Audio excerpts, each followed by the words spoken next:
what cows actually eat does influence the nutrient composition of the beef. Now, whereas cattle in the US are largely fed grains, the animals that we would have eaten throughout our evolution would have been eating grass and other foliage. So then, is grass-fed beef healthier than grain-fed? If you think you know the answer, you're going to be very surprised. Generally speaking, grass-fed cows live on grasslands and eat mostly grass.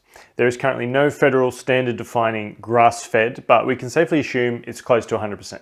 Grain-fed cows live in feedlots and are fed a grain-based diet made with a base of corn or soy. Now here they can be fattened up quickly before moving to the factory for slaughter. So these two diets are quite different, and it shows in the nutrient composition of the beef. Numerous studies have compared the nutrients of grass-fed versus grain-fed, and there's a consensus that grass-fed contains more beneficial nutrients, less total fat, and therefore fewer calories overall, gram for gram.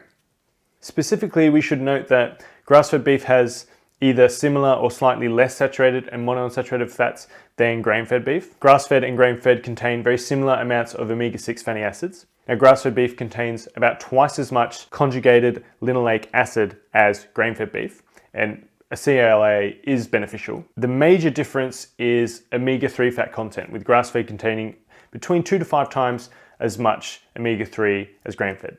It seems very impressive, right? So grass-fed beef has at least double the omega-3 of grain-fed beef, potentially up to 5 times more. Now, if we look at a percentage, that's up to a 400% increase in omega-3 fats. However, percentages do not give context. If we look at the actual numbers, the difference between the two is surprisingly underwhelming. A 100 gram serving, or just under 4 ounces of grass-fed top sirloin, contains 65 milligrams of omega-3 fats.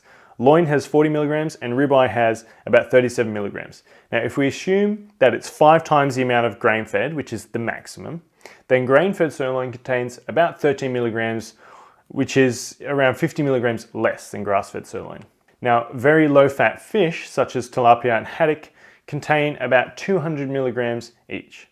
Now, salmon, which is kind of like the benchmark for omega-3, has about 2,200 milligrams per 100 gram serving.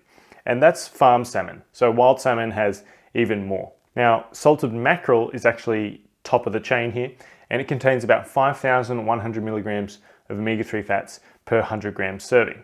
Now, for health benefits of omega-3 fats, most experts agree that at least 1,000 milligrams is needed per day. In fact, the American Heart Association recommends 1,000 milligrams per day of EPA plus DHA, which are types of omega-3, and they recommend that for people with heart disease. And then, 2 to 4,000 milligrams is recommended for additional benefits, which is where fish oil supplements come in. Now you can see that all of a sudden the 65 milligrams of omega-3 fats in grass-fed sirloin becomes insignificant, truly. Now it's not just in this visual, but it's biologically insignificant.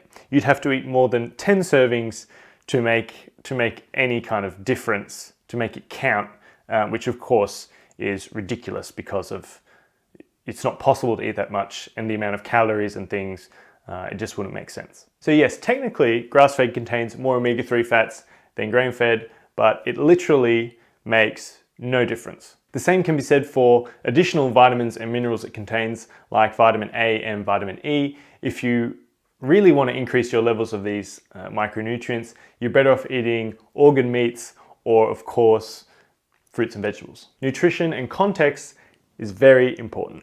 There's also the taste aspect, as they do taste slightly different than each other. This comes down to your personal preference and what you were brought up eating. Now remember, this video was strictly looking at the nutritional differences. If you want to talk about environmental or animal welfare, then it's just a whole nother conversation. Thanks for tuning in. If you found this useful, be sure to give us a thumbs up.